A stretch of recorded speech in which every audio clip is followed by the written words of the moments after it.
Hi friends, this episode of the Cozy Lung Lounge is brought to you by Hootenanny Joy, where your health and wellness take center stage. At Hootenanny Joy, we know how overwhelming it can be to stay on top of your health, especially when life gets busy or chronic illness adds challenges. That's why we've created self-study programs designed to meet you right where you are. These programs are simple, flexible, and packed with tools to help you thrive. And they come with something extra, access to a live health coach. That's me, to guide you every step of the way.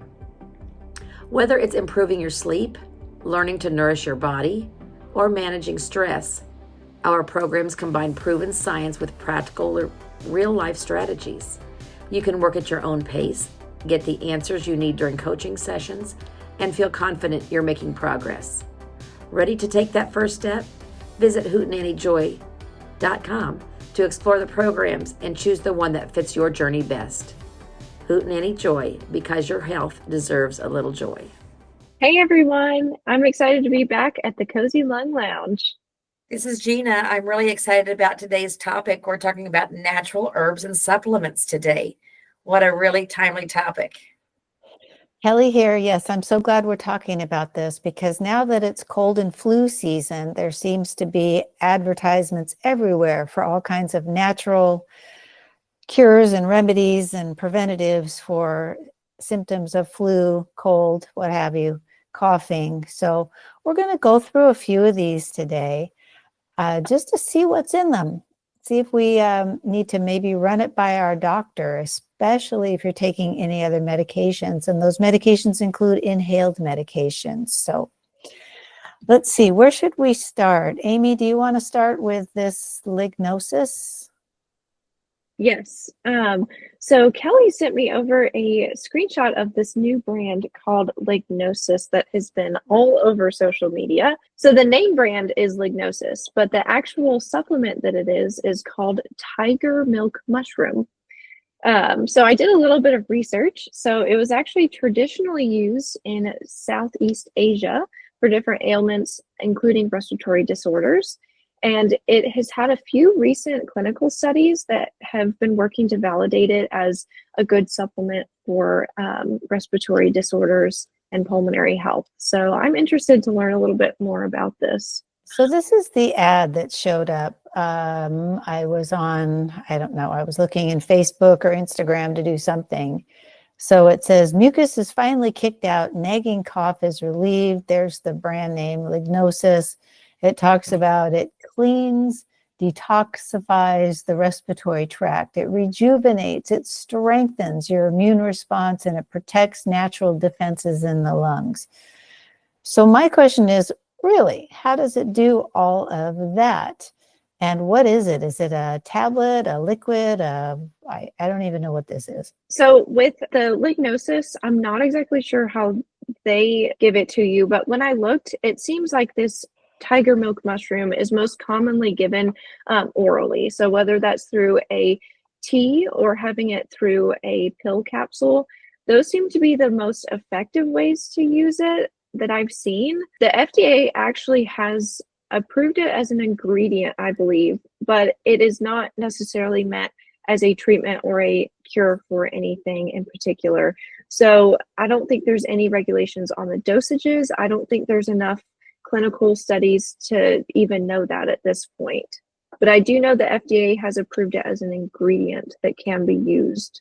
I think the FDA has approved it, but even with that, it's not something, you definitely want to run it by your doctor.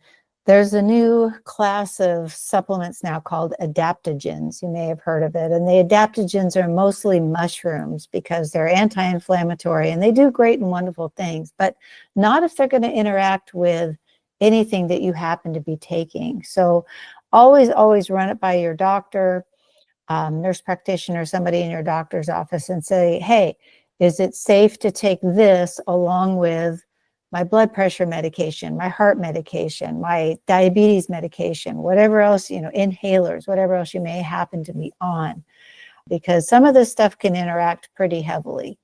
So we just want to make sure you're safe and not looking at this and thinking, oh, I could clean out my lungs and get rid of this cough, when I think for Lignosus, for this tiger milk mushroom, has the capacity to kind of boost your immune system, but so do a lot of things. So make sure that you're going to be safe while you're taking this.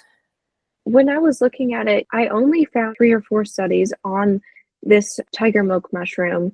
And one of them did find, after 3 months, there was significant improvements in immunity. They've got also a boosting in antioxidant capacity of the respiratory system that was proven as well. But, there's only a handful of studies, so it hasn't been tested enough, in my opinion, to take it without asking your doctor at least. I did find some negative side effects that it can cause, including nausea, rashes, throat swelling, and it definitely should not be taken if you are pregnant or breastfeeding, because there is no clinical studies on that. So just be really careful. All right. Another one that we have is called, and I'm probably going to butcher this, elecampane. So this was one that came up, an anonymous member in the pulmonary fibrosis group, that says, Google says this is the best for lungs. I've tried it twice. It's helping with congestion even a bit more than Malayan does. So I have no idea what's in this. Amy, I think you did a little research. Yes, I was researching all of these. So this is a flowering herb, and it does contain chemicals that might reduce inflammation and kill bacteria.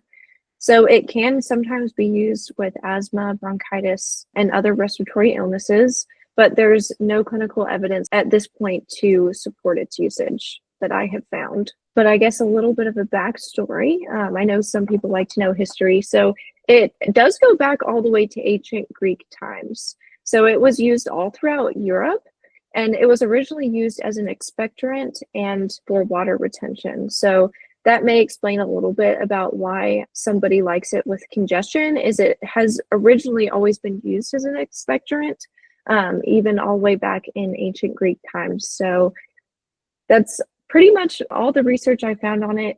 There's not a whole lot known about this one that I found, at least. Okay, great. So this is what I found, loose leaf mullein tea. And Amy, what'd you find out about this? So this one was used by Native Americans and colonists for medicinal purposes, including for cough, breathing, and healing wounds. And it was also used before antibiotics to treat pneumonia, tuberculosis, and whooping cough. Today, it's most commonly used for allergies, sore throat, and tonsillitis, but it should be helpful in loosening mucus.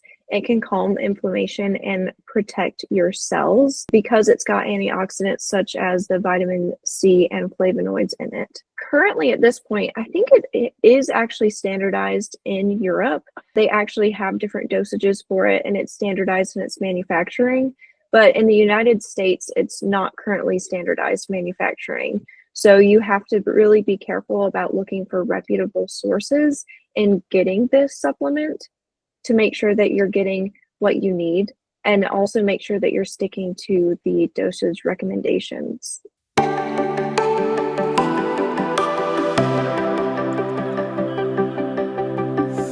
Living with a chronic respiratory condition doesn't mean giving up the things you love to do. At Blue Zone Health, we're here to help you breathe easier and rebuild your strength. Our online cardiopulmonary rehab program offers tailored exercises, self-management training, and expert support from certified respiratory therapists. Accessible anytime, it's designed to reduce breathlessness, improve lung function, and empower you, all while connecting you with a supportive community. Visit bluezone.health and take the first step towards stronger lungs and a healthier future. Blue Zone Health. Breathe better, live better.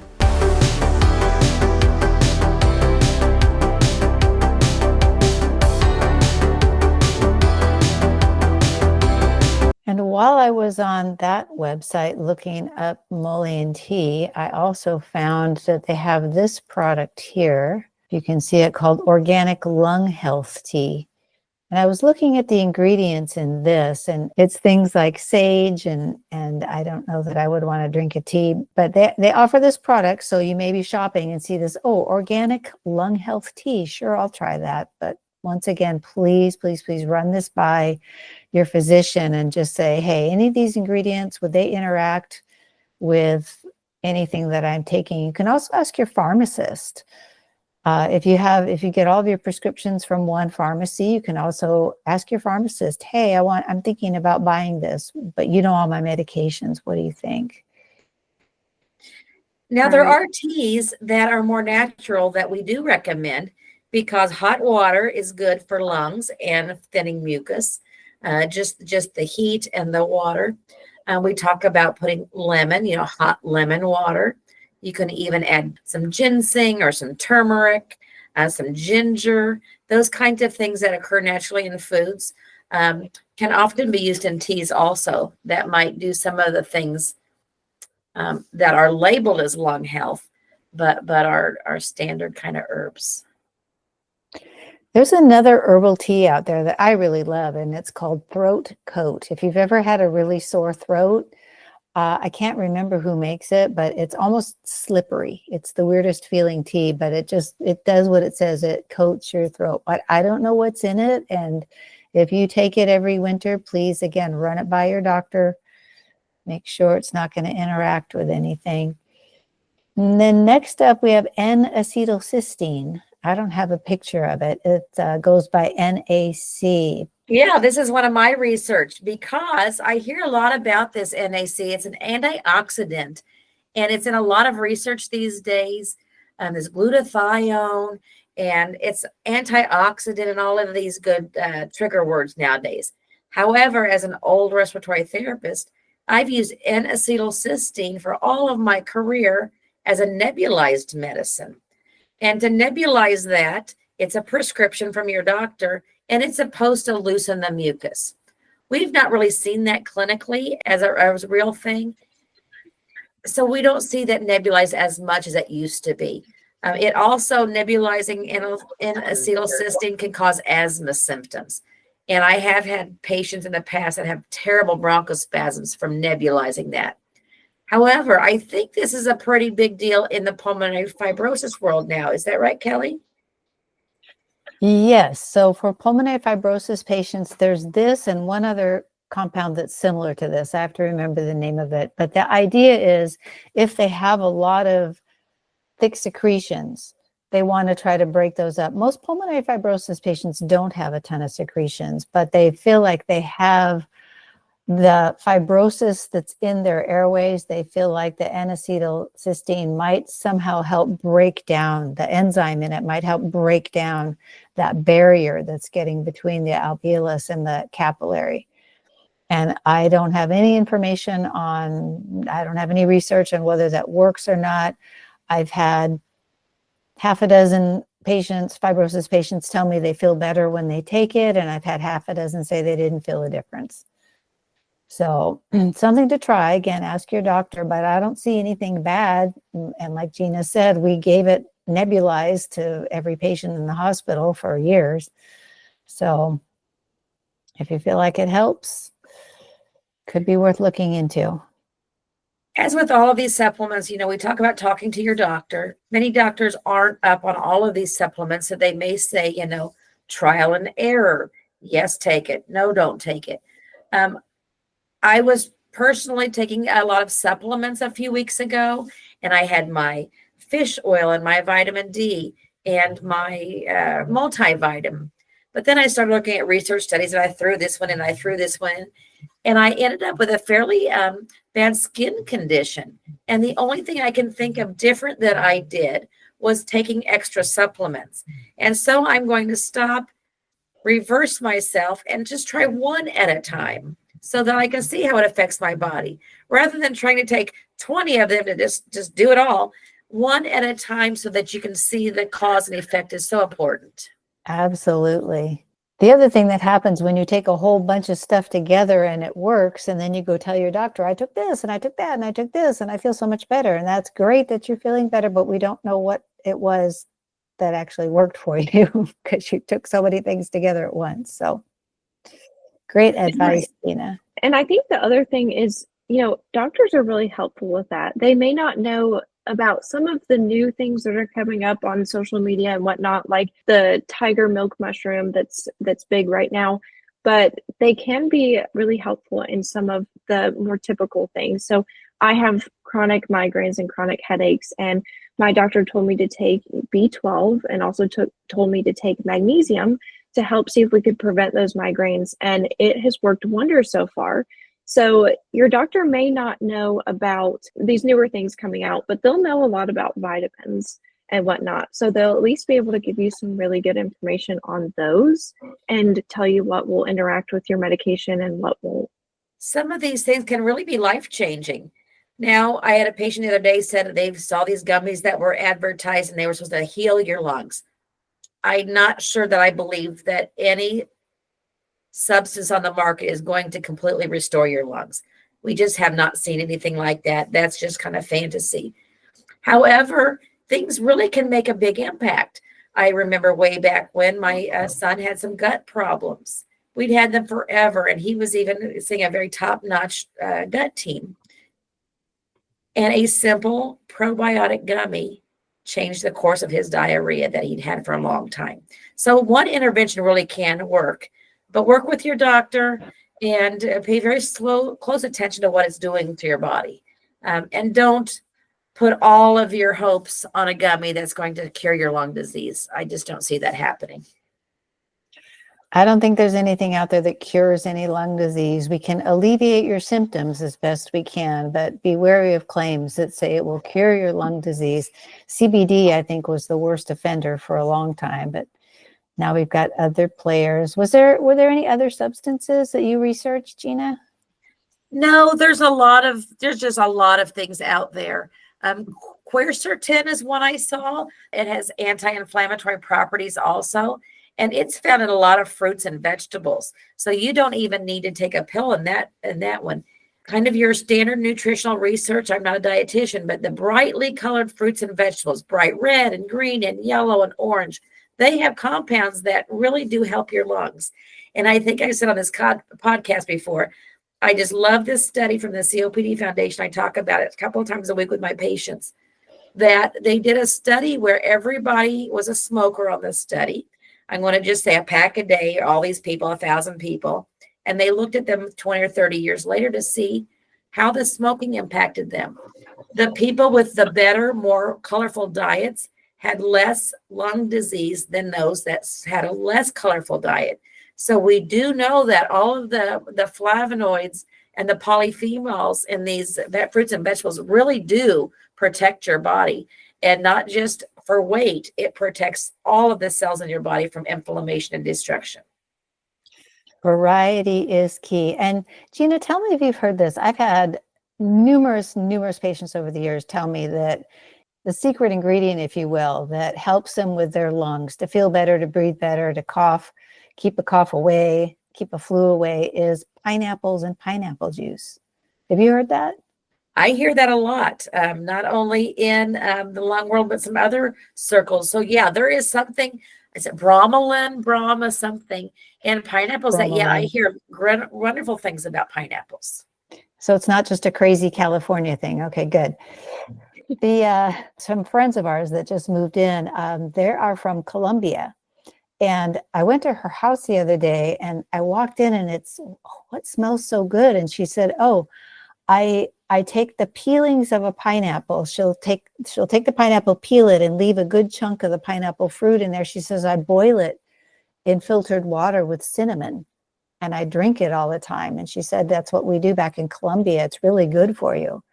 So it wasn't ready yet for me to try. She just put it on, but I thought, gosh, that smells divine. And that can't be bad for you. It's pineapples and cinnamon. something hot that you know what's in it. And everybody swears by pineapple. Yeah, I'd love to do a further podcast on these kind of diets, because you hear about anti-inflammatory diets such as the Mediterranean diet, which is so good for you and has been around for a very long time. And, you know, it's not one of those things that it's a fad diet that says it's going to fix all your problems, but it does, kind of like Gina said, it includes all this wide variety of colors with like your fruit and your vegetables. And so I'd love to dig a little bit deeper into that one day, talk about those anti-inflammatory diets, because I think they're so important for our pulmonary patients as well. I'll give you a anti-inflammatory diet in 4 words. You ready? Don't eat junk food. Just eat real food. Everybody knows what junk food is. If you're not sure, you can always ask a question here of the 3 of us on the podcast, but pretty sure we know what junk food is. You know, we have some breaking news that we didn't talk about today that works on this episode. The red dye number 40 ban. I don't know if that will help lung disease particularly, but whole health, my goodness, absolutely. One of my little ones overdosed on red cupcakes one year for his birthday, and he had what was very much like a seizure. I swear he was sitting there just shaking from that red dye. So I'm happy to have that gone.